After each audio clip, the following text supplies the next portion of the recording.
नमस्कार दोस्तों, आइए जानते हैं बिहार के दिन भर की सभी सरकारी योजना, विकास, राजनीति, मौसम के ताज़ा और बड़ी खबरें। वहीं आपने अभी तक वीडियो को लाइक और चैनल को सब्सक्राइब नहीं किया, फटाफट से कर लीजिए। सट्टा बाजार ऑन बिहार इलेक्शन 2025।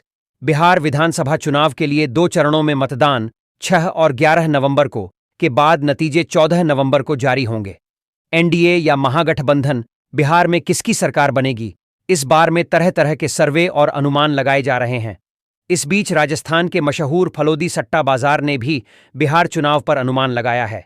इस सट्टा बाजार में नीतीश कुमार के एनडीए और तेजस्वी यादव के महगठबंधन पर अलग अलग भाव लगाए जा रहे हैं। 1 नवंबर से एलपीजी सब्सिडी की राशि खातों में ट्रांसफर होना शुरू हो गई है, जिससे करोड़ों उपभोक्ताओं के चेहरों पर खुशी लौट आई है। इस बार सरकार ने प्रत्येक उपभोक्ता के खाते में सीधे 300 रुपये की सब्सिडी भेजना शुरू किया है। कई लोगों को एसएमएस नोटिफिकेशन मिलना भी शुरू हो गया है, जिससे पुष्टि हो रही है कि राशि उनके बैंक खाते में पहुंच चुकी है। पेट्रोलियम मंत्रालय की ओर से कहा गया है कि 1 नवंबर 2025 से यह प्रक्रिया चरणबद्ध तरीके से चल रही है, ताकि सभी पात्र लोगों तक सब्सिडी समय पर पहुंचे। अगर अब तक किसी के खाते में सब्सिडी नहीं आई है, तो उन्हें घबराने की जरूरत नहीं। आने वाले दिनों में उनके खाते में यह राशि ट्रांसफर कर दी जाएगी। पीएम किसान योजना सरकार द्वारा चलाई जा रही एक महत्वपूर्ण योजना है, जो छोटे और सीमांत किसानों को सालाना 6,000 रुपये की आर्थिक सहायता प्रदान करती है। यह राशि 3 किस्तों में बंट कर दी जाती है, यानी हर 4 महीने में 2,000 रुपये। इस योजना का उद्देश्य किसानों की आर्थिक स्थिति में सुधार लाना और कृषि कार्यों के लिए वित्तीय मदद देना है। सरकार की आधिकारिक घोषणा के अनुसार पीएम किसान योजना की 21वीं किस्त नवंबर 2025 के पहले सप्ताह में जारी की जाएगी।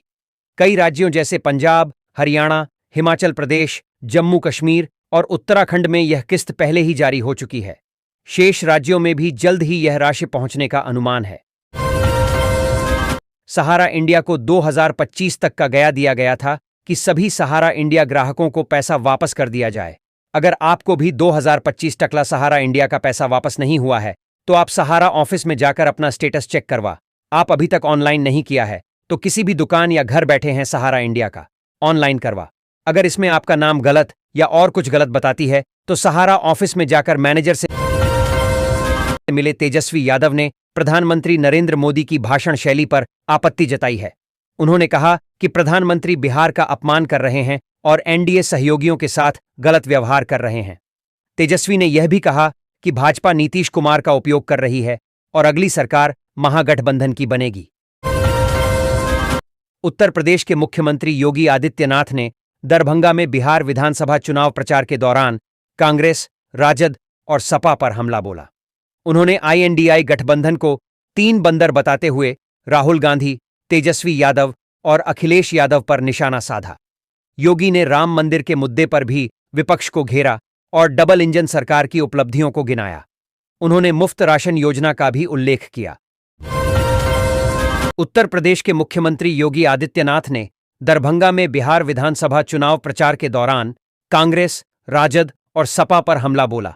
उन्होंने आईएनडीआई गठबंधन को 3 बंदर बताते हुए राहुल गांधी, तेजस्वी यादव और अखिलेश यादव पर निशाना साधा। योगी ने राम मंदिर के मुद्दे पर भी विपक्ष को घेरा और डबल इंजन सरकार की उपलब्धियों को गिनाया। उन्होंने मुफ्त राशन योजना का भी उल्लेख किया। बिहार विधानसभा चुनाव को लेकर सरगर्मियां तेज हो गई हैं। सभी पार्टियां वोटिंग से पहले अपनी पूरी ताकत झोंकने में लगी हुई है। आज गृह मंत्री अमित शाह, कांग्रेस अध्यक्ष खरगे, यूपी के सीएम योगी आदित्यनाथ और पूर्व सीएम अखिलेश यादव की रैली है। इसके अलावा सभी पार्टियों के तमाम बड़े नेता बिहार में मौजूद हैं। दीघा विधानसभा क्षेत्र में जन सुराज पार्टी के उम्मीदवार रितेश रंजन सिंह ने जनसंपर्क किया। उन्होंने राजीव नगर नेपाली नगर भूमि विवाद के स्थायी समाधान, जल जमाव से राहत, स्वास्थ्य और शिक्षा सुविधाओं के विस्तार पर चर्चा की। लोगों ने क्षेत्र के विकास के लिए अपने विचार रखे। पटना के गांधी मैदान में पुस्तकों का मेला आयोजित किया जाएगा। इस मेले में नीलोत्पल मृणाल जैसे कई प्रसिद्ध साहित्यकार भाग लेंगे। यह मेला पाठकों को साहित्य जगत की नई रचनाओं और विचारों से जुड़ने का सुनहरा अवसर प्रदान करेगा। और गांधी मैदान में इसकी तैयारी जोरों पर है। पटना के मनेर में मोंथा चक्रवात के कारण लगातार बारिश से जनजीवन प्रभावित हुआ है। खेतों में तैयार धान की फसल गिर गई है, जिससे किसानों को भारी नुकसान हुआ है। कई किसानों ने कर्ज लेकर खेती की थी, लेकिन बारिश ने उनकी उम्मीदों पर पानी फेर दिया। कृषि विभाग ने नुकसान का आकलन करने का आदेश दिया है। पटना। प्रधानमंत्री नरेंद्र मोदी का रोड शो लोकसभा चुनाव से भी लंबा रहा, जिससे 14 विधानसभा सीटों को साधने का प्रयास किया गया। यह रोड शो दिनकर गोलंबर से उद्योग भवन तक हुआ, जिसमें भारी जनसमूह उमड़ा। सांस्कृतिक कार्यक्रमों और नारों के साथ माहौल उत्सवमय रहा। एनडीए ने इस रोड शो के माध्यम से शक्ति प्रदर्शन किया। प्रधानमंत्री नरेंद्र मोदी ने पटना सिटी स्थित तख्त श्री हरिमंदिर साहिब में मथा टेका। उन्होंने गुरुघर में रूमाला और कड़ाह प्रसाद चढ़ाया। प्रबंधक समिति ने उन्हें सम्मानित किया और गुरुओं के शस्त्रों के दर्शन कराए। इस दौरान लोगों में भारी उत्साह था और उन्होंने जय श्री राम के नारे लगाए। प्रधानमंत्री ने संगतों का अभिवादन किया। चक्रवात मोंथा का असर बिहार से लगभग खत्म हो गया है। बीते 3 दिनों से जारी वर्षा अब थम गई है और ज्यादातर हिस्सों में मौसम सामान्य हो गया है। मौसम विभाग के अनुसार अब वर्षा की संभावना नहीं है, हालांकि कुछ क्षेत्रों में बादल छाए रह सकते हैं। तापमान में वृद्धि होने के आसार हैं, लेकिन सुबह शाम हल्की ठंड का एहसास बना रहेगा। मुकेश सहनी आज बिहार में तूफानी चुनाव प्रचार करेंगे। वह नालंदा, मुंगेर, शेखपुरा सहित 5 जिलों में चुनावी सभाएं करेंगे। उनकी पार्टी बिहार चुनाव में अपनी उपस्थिति दर्ज कराने के लिए तैयार है। पटना में आचार संहिता उल्लंघन पर प्रशासन ने सख्ती दिखाई है। 23 वाहन जब्त किए गए हैं और 6 लोगों पर प्राथमिकी दर्ज की गई है। यह कार्रवाई आगामी चुनावों को निष्पक्ष और शांतिपूर्ण ढंग से संपन्न कराने के उद्देश्य से की जा रही है। प्रशासन चुनाव आचार संहिता का कड़ाई से पालन कराने के लिए प्रतिबद्ध है।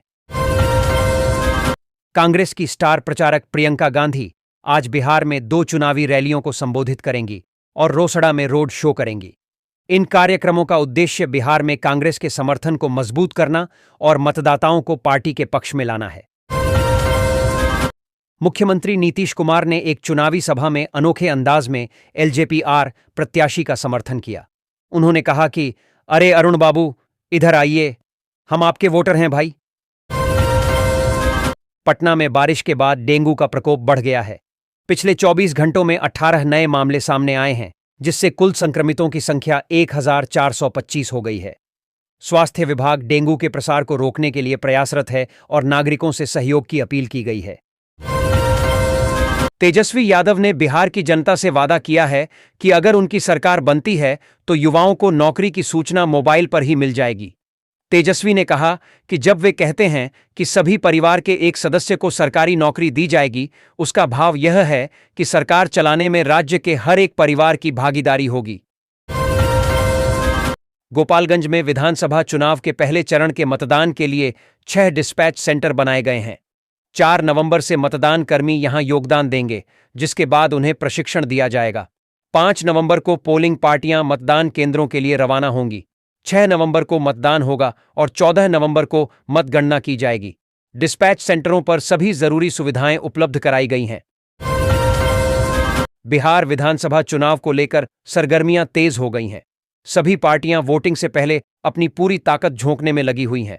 आज गृह मंत्री अमित शाह, कांग्रेस अध्यक्ष खरगे, यूपी के सीएम योगी आदित्यनाथ और पूर्व सीएम अखिलेश यादव की रैली है। इसके अलावा सभी पार्टियों के तमाम बड़े नेता बिहार में मौजूद हैं। बिहार की राजनीति में भाई बनाम भाई की लड़ाई छिड़ गई है। तेजस्वी यादव के महुआ में प्रचार करने से नाराज तेज प्रताप यादव ने महागठबंधन पर हमला बोला है। उन्होंने राहुल गांधी पर तंज कसते हुए उन्हें रसोइयां बनने लायक बताया। तेज प्रताप ने तेजस्वी के महुआ दौरे पर सवाल उठाए और राघोपुर में 2 जगह हेलीकॉप्टर उतारने की घोषणा की। औरंगाबाद के गोह विधानसभा क्षेत्र में अब तक 17 चुनाव हुए हैं, जिनमें 13 मुस्लिम उम्मीदवार रहे, लेकिन गोह की जनता ने कभी किसी मुस्लिम को सदन नहीं भेजा। 2005 में कौकब कादरी दूसरे स्थान पर रहे थे। 2011 की जनगणना के अनुसार गोह विधानसभा क्षेत्र में मुस्लिम आबादी 9.34% है। इस बार मोहम्मद एकलाख खान एकमात्र मुस्लिम उम्मीदवार हैं। औरंगाबाद में प्रधानमंत्री मोदी की 7 नवंबर को होने वाली जनसभा का स्थान बदल दिया गया है। पहले यह जनसभा पुलिस लाइन में होने वाली थी, लेकिन अब इसे देव मोड़ पर आयोजित किया जाएगा। यह परिवर्तन सुरक्षा कारणों से किया गया है। प्रधानमंत्री नरेंद्र मोदी ने एक जनसभा में तेजस्वी यादव पर निशाना साधते हुए कहा कि उनके मुख्यमंत्री बनने पर बिहार में अपराध बढ़ेंगे। उन्होंने अपहरण, रंगदारी और खून जैसे विभागों के खुलने की बात कही। मोदी ने जनता को जंगलराज की याद दिलाते हुए विकास के लिए वोट करने की अपील की।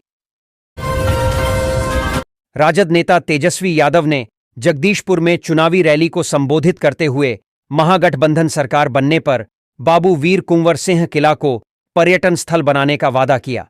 उन्होंने डिग्री कॉलेज, स्टेडियम बनवाने, हर घर में नौकरी देने और किसानों के लिए नई योजनाएं शुरू करने का भी आश्वासन दिया।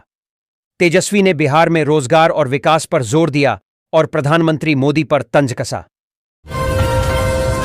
आज तरारी में चिराग, उपेंद्र और नितिन गडकरी की विशाल सभा होने जा रही है। यह एनडीए का महाजुटान विशाल प्रशांत के समर्थन में आयोजित किया गया है।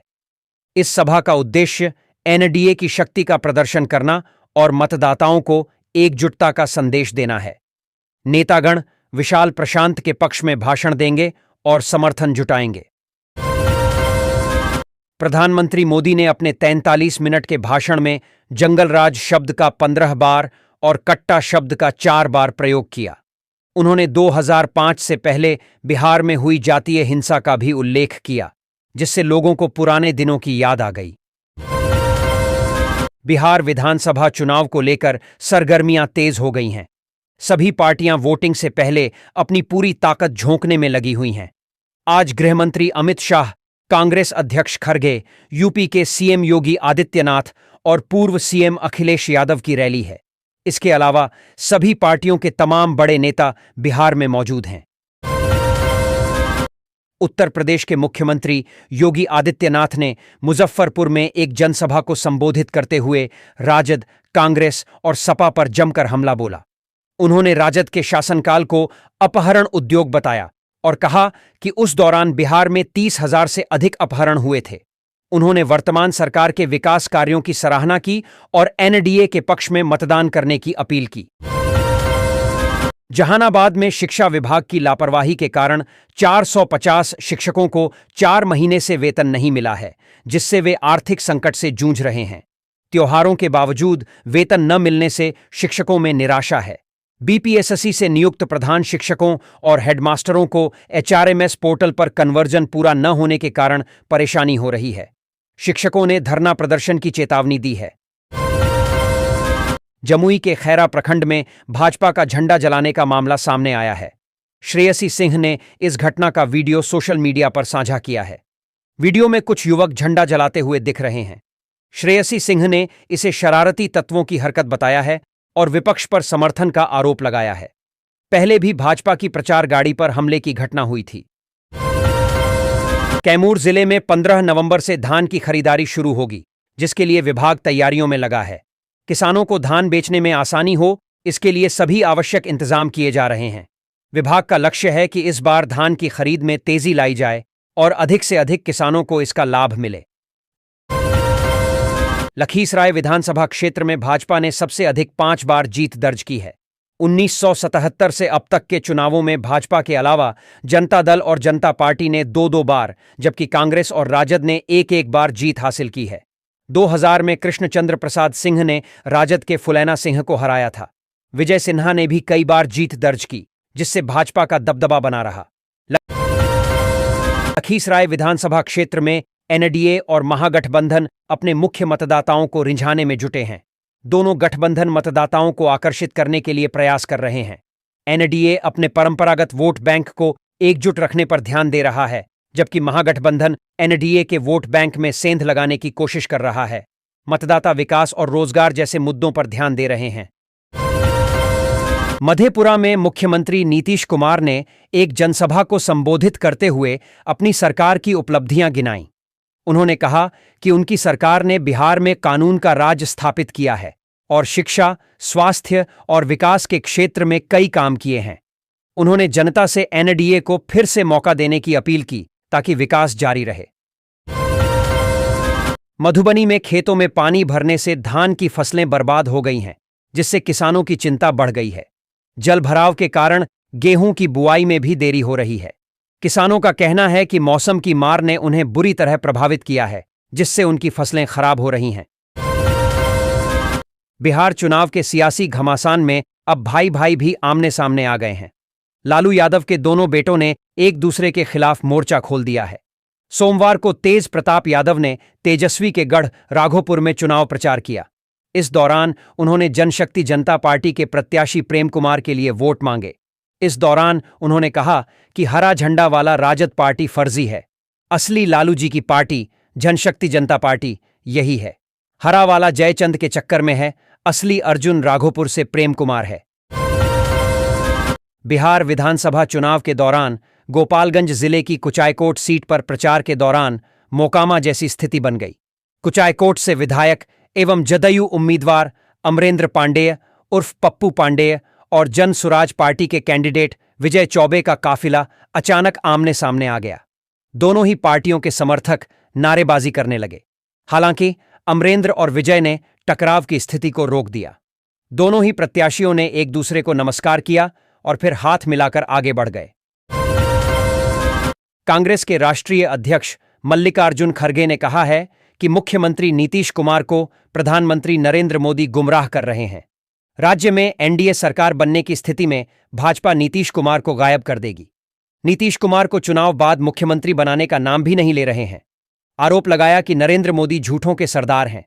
सोमवार को पटना में प्रेस वार्ता में श्री खड़गे ने ऐन चुनाव के समय महिलाओं के खाते में 10-10 हजार रुपये भेजे जाने पर सवाल उठाया। कहा कि 10-10 लाख रुपए भी महिलाओं के खाते में भेजेंगे तो भी वे उन्हें लोभ में आकर वोट नहीं करेंगी। बिहार विधानसभा चुनाव के पहले चरण की वोटिंग से पहले मोकामा में बड़ा बवाल हुआ। मोकामा में दुलारचंद यादव की हत्या हुई और इसी मामले में जेडीयू प्रत्याशी और बाहुबली नेता अनंत सिंह छोटे सरकार की गिरफ्तारी हुई। अनंत सिंह को 14 दिन की न्यायिक हिरासत में भेज दिया गया है। वहीं अब उनके चुनाव प्रचार की कमान केंद्रीय मंत्री राजीव रंजन उर्फ ललन सिंह ने संभाली है। ललन सिंह मुंगेर लोकसभा सीट से सांसद हैं। इसी के अंतर्गत मोकामा विधानसभा सीट भी आती है। लखीसराय विधानसभा क्षेत्र में भाजपा ने सबसे अधिक 5 बार जीत दर्ज की है। 1977 से अब तक के चुनावों में भाजपा के अलावा जनता दल और जनता पार्टी ने 2-2 बार, जबकि कांग्रेस और राजद ने 1-1 बार जीत हासिल की है। 2000 में कृष्णचंद्र प्रसाद सिंह ने राजद के फुलैना सिंह को हराया था। विजय सिन्हा ने भी कई बार जीत दर्ज की, जिससे भाजपा का दबदबा बना रहा। गोल्ड रेट टुडे 3 नवंबर। सोने और चांदी की कीमतों में लगातार उतार चढ़ाव जारी है। नवंबर के पहले हफ्ते में सोने की कीमतों में एक बार फिर गिरावट देखने को मिली है। 3 नवंबर की सुबह 24 कैरेट गोल्ड की कीमत घटकर 1,23,140 रुपये प्रति 10 ग्राम पर आ गई, जबकि 22 कैरेट गोल्ड अब 1,12,890 रुपये प्रति 10 ग्राम में बिक रहा है। पिछले एक हफ्ते में 24 कैरेट सोना 2,620 रुपये और 22 कैरेट सोना 2,400 रुपये सस्ता हुआ है। वहीं चांदी की कीमतों में भी भारी गिरावट आई है। राजधानी दिल्ली में 24 कैरेट सोना 1,23,140 रुपये प्रति 10 ग्राम और 22 कैरेट सोना 1,12,890 रुपये प्रति 10 ग्राम के स्तर पर पहुंच गया है। देश की आर्थिक और व्यापारिक केंद्र मुंबई, चेन्नई और कोलकाता में 22 कैरेट सोने का भाव 1,12,740 रुपये प्रति 10 ग्राम के स्तर पर पहुंच गया है। 10 ग्राम है।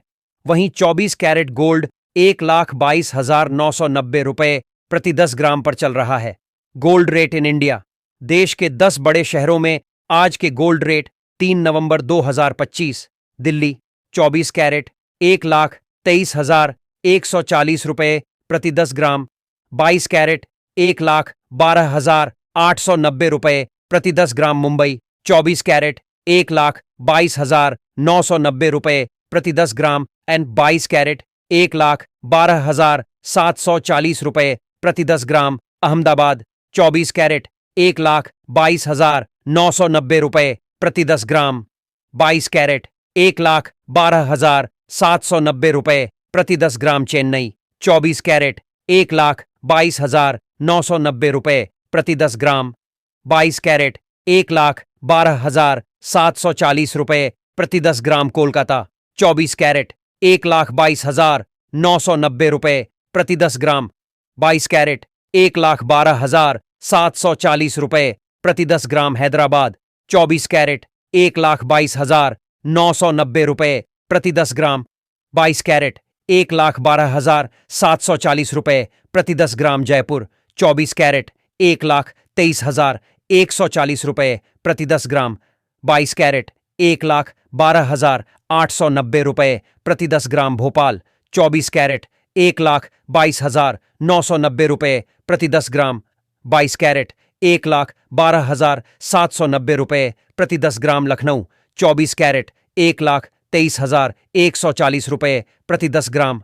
22 कैरेट 1,12,890 रुपए प्रति 10 ग्राम चंडीगढ़। 24 कैरेट 1,23,140 रुपए प्रति 10 ग्राम एंड 22 कैरेट 1,12,890 रुपए प्रति 10 ग्राम एडवर्टाइजमेंट मुंबई। 24 कैरेट 1,22,990 रुपए प्रति 10 ग्राम 22 कैरेट 1,12,740 रुपए प्रति 10 ग्राम अहमदाबाद। 24 कैरेट 1,22,990 रुपए प्रति 10 ग्राम 22 कैरेट 1,12,790 रुपए प्रति 10 ग्राम चेन्नई। 24 कैरेट 1,22,990 रुपए प्रति 10 ग्राम 22 कैरेट 1,12,740 रुपए प्रति 10 ग्राम कोलकाता। 24 कैरेट 1,22,990 रुपए प्रति 10 ग्राम 22 कैरेट 1,12,740 रुपए प्रति 10 ग्राम हैदराबाद। 24 कैरेट 1,22,990 रुपए प्रति 10 ग्राम 22 कैरेट 1,12,740 रुपए प्रति 10 ग्राम जयपुर। 24 कैरेट 1,23,140 रुपए प्रति 10 ग्राम 22 कैरेट 1,12,890 रुपए प्रति 10 ग्राम भोपाल। 24 कैरेट 1,22,990 रुपए प्रति 10 ग्राम 22 कैरेट 1,12,790 रुपए प्रति 10 ग्राम लखनऊ। 24 कैरेट 1,23,140 रुपए प्रति 10 ग्राम 22 कैरेट 1,12,890 रुपए प्रति 10 ग्राम चंडीगढ़। 24 कैरेट 1,23,140 रुपए प्रति 10 ग्राम 22 कैरेट 1,12,890 रुपए प्रति 10 gram. Recommended for you. Gold rate लगातार 7 दिनों से सस्ता हो रहा है। सोना चांदी भी सस्ती। दिल्ली से चेन्नई तक क्या है latest rate? Silver price in India today 3 नवंबर 2025। सोने के साथ साथ चांदी की कीमत में भी गिरावट देखी गई है। 3 नवंबर की सुबह चांदी 1,51,900 रुपये प्रति किलो पर पहुंच गई है। एक हफ्ते में इसकी कीमत में करीब 3,000 रुपये की गिरावट दर्ज की गई है। यह लगातार तीसरा सप्ताह है जब चांदी सस्ती हुई है। अंतर्राष्ट्रीय बाजार में भी रुझान कमजोर है। स्पॉट प्राइस $48.97 प्रति ऑन्स पर आ गया है। इसका सीधा असर घरेलू बाजार पर पड़ा है। क्यों गिर रही हैं कीमतें? विशेषज्ञों के मुताबिक सोने और चांदी की कीमतों में यह गिरावट डॉलर की मजबूती, अमेरिकी बॉन्ड यील्ड में बढ़ोतरी और अंतर्राष्ट्रीय मांग में कमी के कारण हुई है। इसके अलावा त्योहारी खरीदारी का असर खत्म होने के बाद घरेलू बाजार में डिमांड कुछ धीमी पड़ी है। विश्लेषकों का मानना है कि निकट भविष्य में सोने के भाव में और गिरावट संभव है। हालांकि दीर्घकाल में सोना एक सुरक्षित निवेश बना रहेगा। निवेशक इस गिरावट को खरीदारी का मौका मान सकते हैं। महिमा चौधरी के साथ हुआ था ऐसा दर्दनाक हादसा। अपनी चुलबुली अदाओं और मासूम मुस्कान से महिमा चौधरी ने लाखों दिल जीते थे। हालांकि एक दर्दनाक हादसे ने उनकी जिंदगी और करियर दोनों की दिशा ही बदल दी। वह अचानक इस इंडस्ट्री से गायब हो गईं और फिर कई सालों बाद वह सार्वजनिक रूप से लोगों के सामने आईं। पीएम किसान योजना 21वीं किस्त। देश के करोड़ों किसानों की निगाहें इस वक्त प्रधानमंत्री किसान सम्मान निधि योजना पीएम किसान सम्मान निधि योजना की अगली किस्त पर टिकी है। खेतों में रब्बी फसल की तैयारी जोरों पर है। ऐसे समय में किसानों के खातों में 2,000 रुपये की मदद पहुंचना बड़ी राहत साबित हो सकती है। बिहार विधानसभा चुनाव जैसे जैसे नजदीक आ रहे हैं, वैसे वैसे न सिर्फ राजनीतिक गलियारों में बल्कि सट्टा बाजार में भी हलचल बढ़ गई है। राजस्थान के मशहूर फलोदी सट्टा बाजार में इस वक्त बिहार के सियासी समीकरणों पर खूब दांव लग रहे हैं। दिलचस्प बात यह है कि फिलहाल यहां एनडीए की हवा तेज है और नीतीश कुमार का भाव सबसे ज्यादा स्थिर बताया जा रहा है। हु इज नूपुर अलंकार? टीवी की चकाचौंध भरी दुनिया से गुफाओं की शांत गहराई तक का सफर। यह कहानी है नूपुर अलंकार की, जिन्होंने 27 सालों में 150 से ज्यादा हिट डेली सोप्स और बॉलीवुड फिल्मों में अपनी छाप छोड़ी। शक्तिमान, घर की, लक्ष्मी बेटियां और अगले जन्म मोहे बिटिया ही कीजो जैसी सीरियल्स की मशहूर अभिनेत्री ने 2022 में अचानक संन्यास ले लिया। नूपुर अलंकार का जन्म 25 नवंबर 1972 को भारत के ऐतिहासिक शहर जयपुर में हुआ था। नूपुर ने छोटी उम्र से ही सांस्कृतिक गतिविधियों, खासकर अभिनय और नृत्य में गहरी रुचि दिखाई। उन्होंने जयपुर के एक निजी स्कूल से अपनी स्कूली शिक्षा पूरी की और बाद में बेहतर करियर के अवसरों की तलाश में अपने परिवार के साथ मुंबई चली गईं। मात्र कुछ सालों में वे छोटे पर्दे की जानी मानी चेहरे बन गईं। 27 सालों के अपने करियर में उन्होंने 150 से ज्यादा टीवी शो में काम किया, जो आज भी दर्शकों के दिलों में बसे हैं।